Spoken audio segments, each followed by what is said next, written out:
पिछले माह के शुरू में पाकिस्तान की फेडरल इन्वेस्टिगेशन एजेंसी यानी FIA को कराची में अमरीकी सफारतखाने से एक ऐसी सरप्राइजिंग ईमेल मौसूल हुई जो कराची के समाजी कारकुन सारिम बर्नी की गिरफ्तारी का बाइस बनी। इस ईमेल में अमरीकी सफारतखाने ने FIA को बताया कि पाकिस्तानी अमेरिकन्स में गैर कानूनी तौर पर बच्चे गोद लेने या अडॉप्ट करने के वाकयात बढ़ रहे हैं, जो FIA की तरफ से मजीद तफ्तीश करने पर बच्चों की ट्रैफिकिंग के वाकयात से जा मिले। इस ईमेल में यह खदशा जाहिर किया गया था कि मुबैना तौर पर सारिम बर्नी ट्रस्ट के जरिए बच्चों को गोद लिया जा रहा है और अमरीकी सफारतखाने को एक ही तंजीम से 2 सालों के दौरान बच्चे अडॉप्ट करने के 18 ऐसे केसेस मौसूल हुए हैं। US कॉन्सुलेट ने भी 3 बच्चियों को आइडेंटिफाई किया जिनके नाम तब्दील किए गए थे और उन्हें यतीम जाहिर किया गया था, जो कि बाद में मालूम हुआ कि सच नहीं था।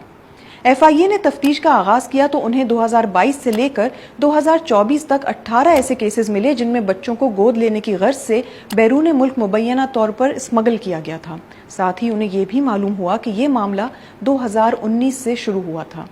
इस केस के सामने आने के बाद से पाकिस्तान में गोद लेने के कवानीन के अलावा इस केस से मुतालिक भी मुतादिद सवालात सामने आए हैं जिनके हमने जवाब जानने की कोशिश की है।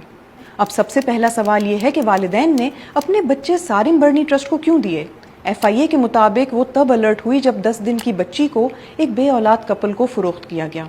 FIA को तफ्तीश से ये भी मालूम हुआ कि सारिम बर्नी पर बच्चे फरोख्त करने वाले या उन तक बच्चे पहुंचाने वाले अफराद 3 कैटेगरी में आते हैं। एक वो जिनकी औलाद बगैर शादी के हुई हो, दूसरी वो जो बच्चों को महंगाई की वजह से नहीं पाल पा रहे हों, और तीसरे वो जिन्होंने तलाक के बाद कुछ अरसे के बाद बच्चे किसी वेलफेयर ट्रस्ट को दे दिए हों। FIA ने बताया कि अक्सर औकात अदालत इंसानी बुनियादों पर बच्चों की कस्टडी दे भी देती है, लेकिन अगर आप उनको सच बता दें। लेकिन FIA ने अदालत में जमा कराए हुए अपने अदालती दस्तावेजात में कहा है कि सारिम बर्नी ने डिस्ट्रिक्ट कोर्ट में गलत बयानी की और कहा कि उनकी कफालत में आए तमाम तर बच्चे यतीम और लावारिस हैं और उनका कोई नहीं है, जिसके बाद इन 18 बच्चों के डॉक्यूमेंट्स बनाकर पैसों के इवज उन्हें बैरून मुल्क रवाना कर दिया गया। यूं इस तफ्तीश की बुनियाद पर 6 जून को सारिम बर्नी को FIA ने कराची के जिना इंटरनेशनल एयरपोर्ट पर अमेरिका से वापसी पर गिरफ्तार कर लिया और उनके खिलाफ चाइल्ड ट्रैफिकिंग बजरिया गोद लेने का केस दर्ज किया गया। गिरफ्तारी के बाद सारिम बर्नी की जमानत की दरख्वास्त मुस्तरद हो चुकी है। सारिम बर्नी के वकील से जब मैंने इस बारे में सवालात किए तो उन्होंने किसी किस्म का तबसरा करने से इनकार कर दिया। ताहम उन्होंने सारिम बर्नी का अदालत के बाहर मीडिया को दिया हुआ एक स्टेटमेंट शेयर किया, जिसमें सारिम बर्नी ने इल्ज़ाम लगाया है कि उनके खिलाफ एक मुनज़्ज़म मुहिम चलाई जा रही है। उन्होंने कहा कि ये मुनज़्ज़म मुहिम उनके समाजी काम के आड़े नहीं आएगी।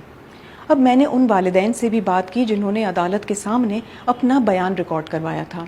न्यू कराची की रिहायशी अफशीन के शौहर किराए का रिक्शा चलाते हैं। अफशीन ने बताया कि जब मेरी बेटी पेट में थी तब मुझे लगा कि मैं उसका खर्चा नहीं उठा पाऊंगी, तो मैंने एक मैटरनिटी होम को मदद करने का कहा। अपनी बच्ची की फरोख्त के लिए मैटरनिटी होम ने उन्हें सारिम बर्नी ट्रस्ट के बारे में बताया और कहा कि कुछ दिनों में ये बच्ची फरोख्त हो जाएगी। ताहम उनका दावा है कि उनकी बच्ची को सारिम बर्नी ने इस मैटरनिटी होम से ले लिया और उनसे कहा कि अब उनका ट्रस्ट ही इस बच्ची को पालेगा। अफशीन ने अदालत को बताया कि जब उनसे FIA ने राबता किया तब उन्हें मालूम हुआ कि बच्ची तो अमेरिका पहुंच चुकी है। अब सवाल ये भी है कि क्या पाकिस्तान में गोद लेने का कोई कानून मौजूद है? FIA की जानिब से की गई तफ्तीश के मुताबिक सारिम बर्नी वेलफेयर ट्रस्ट ने बच्चों को उनके वालिदैन से ज़बानी मामला तय करने के बाद गोद लिया था।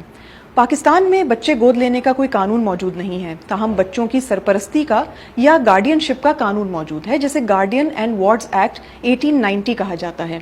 इस कानून के बारे में advocate high court Imtiaz Ahmed Sumar ने मुझे बताया कि अदालत गार्डियनशिप उस सूरत में देती है अगर बच्चा इस माहौल में महफूज हो और उसे किसी और को बेचा न जाए और उसे मुल्क से बाहर न ले जाया जाए, और अगर ले जाना हो तो अदालत से खास इजाज़त लेनी पड़ती है। उन्होंने कहा कि इस बात को यकीनी बनाने के लिए अदालत गार्डियन की हफ्तावार और माहाना पेशी लगवाती है और उससे रिपोर्ट लेती है। FIA ने अदालत को बताया कि इंसानी स्मगलिंग और ख़ास तौर से बच्चों की स्मगलिंग का ये वाक़या कोई नया नहीं है। उन्होंने अदालत को ये भी बताया कि सारिम बर्नी का स्कैंडल इंसानी स्मगलिंग के हज़ारों केसेस में से एक है। इस वक्त ऐसे कई केसेस हैं जिन्हें सुनने और उन्हें निपटाने के लिए अदालत को 15 साल लग सकते हैं।